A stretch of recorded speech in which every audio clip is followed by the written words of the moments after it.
Hello മച്ചന്മാരെ, ഞാൻ സ്കാമിൽ പെട്ട ഒരു അവസ്ഥയാണെന്ന് പറയാൻ പോണത്.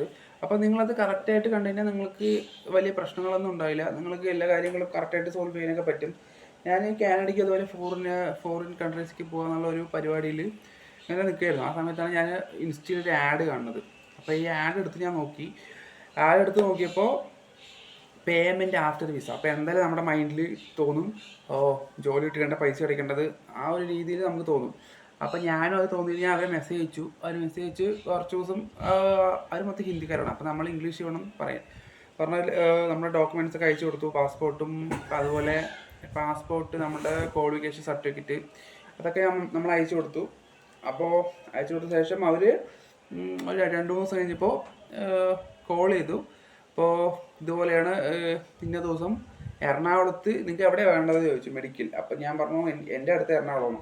അപ്പോൾ എറണാകുളത്ത് പറഞ്ഞപ്പോൾ അവർ ഓക്കെ എറണാകുളം ചെന്നൈ ഉണ്ട് പറഞ്ഞു. അതുകൊണ്ട് ഞാൻ എറണാകുളത്ത് മതി പറഞ്ഞു. എന്നിട്ട് ലാസ്റ്റ് അവർ പറഞ്ഞു ഞങ്ങൾ സ്ലോട്ട് ബുക്ക് ചെയ്യാൻ, നിങ്ങൾ പൊക്കോളൂ, എന്നിട്ട് നിങ്ങൾ അവിടെ പേയ്മെൻറ്റ് കൊടുക്കണ്ട പറഞ്ഞിട്ട് ഓക്കെ പറഞ്ഞു. അപ്പോൾ ശരി, ഞാൻ ക്യാഷിൻ്റെ കാര്യം ചോദിച്ചപ്പോൾ ക്യാഷ് ഒന്നും ഇല്ല എന്ന് പറഞ്ഞിട്ട് ഫോൺ ഇട്ട് ചെയ്തു.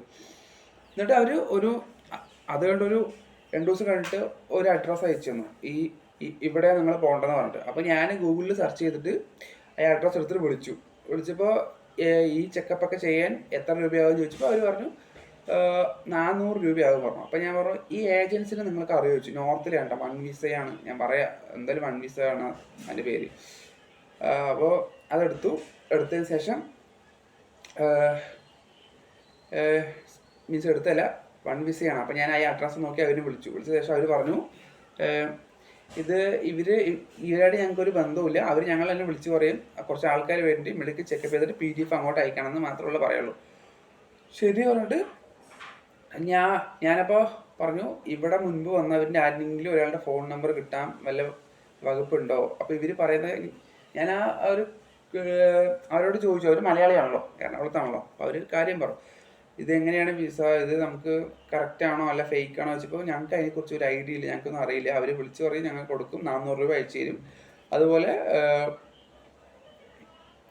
ഇത്രേ ഉള്ളൂ അവരായിട്ടുള്ള ബന്ധം. അപ്പോൾ എൻ്റെ അടുത്ത് അവർ പറഞ്ഞു 9,000 രൂപ അവർക്ക് അയച്ചു കൊടുക്കാൻ പറഞ്ഞു. അത് എന്തൊക്കെയാണെന്ന് വെച്ചപ്പോൾ മെഡിക്കലിൻ്റെ ആകെ മെഡിക്കൽ 400 രൂപയുള്ളൂ. പിന്നെ നമ്മുടെ പാസ്പോർട്ട് വെരിഫിക്കേഷന്, പിന്നെ അതൊരു അഡ്രസ്സ്.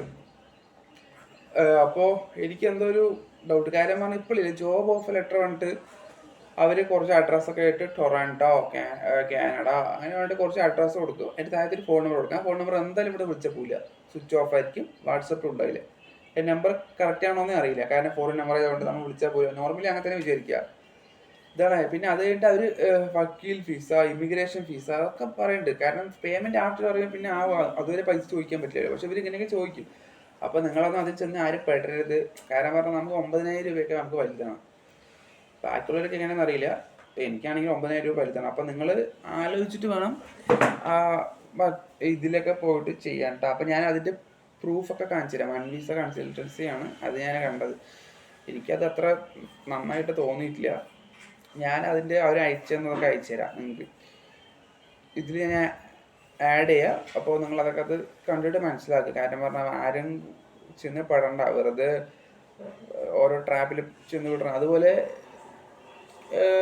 എല്ലാം ആലോചിച്ചിട്ട് കാര്യങ്ങളൊക്കെ ചെയ്യുക. അപ്പോൾ ഇതാണ് എനിക്ക് നടന്നത്. അതുപോലെ തന്നെ വേറൊരു കൺസൾട്ടൻസി ഇതേപോലെ അവർ സത്യം പറഞ്ഞാൽ ഇവർ എന്താ ചെയ്യുന്നത് പറഞ്ഞു വെച്ചാൽ, ഈ ഇവിടെ നിന്ന് ഒരാൾ രക്ഷപ്പെട്ടോ അങ്ങോട്ട് പോകും, ഏതെങ്കിലും സ്ഥലത്ത് പോയിട്ട് നോർമലി അവർക്ക് അവിടെ ഇൻകം കുറവായിരിക്കും. ഇവിടെ നിന്ന് 3 ലക്ഷം 4 ലക്ഷം എന്നൊക്കെ പറഞ്ഞിട്ട് പോകുമ്പോൾ അവിടെ 3 ലക്ഷം 4 ലക്ഷം ഒന്നും വലിയ വിലയൊന്നുമില്ല. നമ്മുടെ ഇവിടെ ഒരു 30,000 40,000 കിട്ടുന്ന ഒരു വില തന്നെ അവിടെ ഉള്ളൂ, ആ വില. ഇവിടെ 30,000 കിട്ടുന്നതും അവിടെ പോയി നമുക്ക് 2 ലക്ഷം കിട്ടുന്നത് സെയിമാണ്. വലിയ കാര്യമൊന്നുമില്ല. അവിടെ 2 ലക്ഷം കിട്ടിയതുകൊണ്ട് വലിയ പെൻസക്കാരൊക്കെ വാങ്ങി നടക്കാം, അങ്ങനെയൊന്നും അതൊക്കെ വെറുതെയാണ്. അപ്പോൾ നിങ്ങളൊക്കെ അത് ആലോചിച്ചിട്ട് ചെയ്യുക. അപ്പോൾ എനിക്ക് നടന്ന ഒരു കാര്യം ഞാൻ നിങ്ങൾക്ക് എക്സ്പ്ലെയിൻ ചെയ്ത് തരികയാണ്. ഇതിനെക്കുറിച്ച് നിങ്ങൾക്ക് എന്തെങ്കിലും ഡൗട്ട്, നിങ്ങളിങ്ങനെ സ്കാമിൽ പെടേണ്ടതുകൊണ്ട് ഞാൻ പറഞ്ഞു തരുന്നത്. അപ്പോൾ നിങ്ങൾക്ക് അങ്ങനെ എന്തെങ്കിലുമൊക്കെ വരികയാണെങ്കിൽ എനിക്ക് മെസ്സേജ് അയച്ചാൽ മതി, എൻ്റെ ഇൻസ്റ്റയിലുണ്ട്. അപ്പോൾ നിങ്ങൾക്ക് ഞാൻ കാര്യങ്ങൾ പറഞ്ഞുതരാം. കുറേ ഏജൻസിയും ഇതായിട്ട് നമ്മൾ കുറേ ചെയ്തിട്ടുണ്ട്, അപ്പോൾ നമുക്ക് ഏകദേശം അറിയാൻ പറ്റും. അപ്പോൾ പിന്നെ ഇതുപോലെ തന്നെ വേറെ ഏതാ പറയുക, ഹിൽസ് പറഞ്ഞിട്ട് കാനഡയിൽ എന്തോ ഒരു ഹിൽ ഹൈപ്പർ മാർക്കറ്റാണ്, അങ്ങനെ എന്തോ കൊണ്ട് അവൻ്റെ പേരിൽ ഒരു ഫേക്ക് ഓടിക്കൊണ്ടിരിക്കുന്നുണ്ട്. പക്ഷേ ഇവർ ഓൾറെഡി കാനഡ സെറ്റിൽഡായ ആൾക്കാരായിരിക്കും. എന്നിട്ട് നമ്മളെ വിളിച്ചിട്ട് ഇതേപോലെ പറയും നിങ്ങൾക്ക് ജോലിൻ്റെ കാര്യം നമുക്കത് സർവീസ് ചാർജ് അങ്ങനത്തെ ഒന്നുമില്ല. ഇവിടെ നമുക്ക് അവിടുത്തെ ലോയറിനോ അവിടുത്തെ ഇമിഗ്രേഷനോ അയച്ചു കൊടുക്കണം. ഒരു $500 $700 വേണം പറയും. അപ്പോൾ നമ്മൾ ഇതെല്ലാം ഉള്ളു പറഞ്ഞിട്ട് നമ്മൾ അയച്ചു കൊടുത്താൽ നമുക്ക് പിന്നെ ഒന്നും ചെയ്യാൻ പറ്റില്ല. നമുക്ക് തിരിച്ച് മേടിക്കാനോ ഒന്നും പറ്റില്ല. അവർ നമ്പർ ബ്ലോക്ക് ആയിട്ട് പോയാൽ കഴിഞ്ഞു. അപ്പോൾ അതൊക്കെ നമ്മൾ സൂക്ഷിച്ച് ചെയ്യുക. Okay, bye. അപ്പോൾ ഞാനിതിൻ്റെ എവിഡൻസ് ഒക്കെ അതിൽ കാണിക്കാം കേട്ടോ.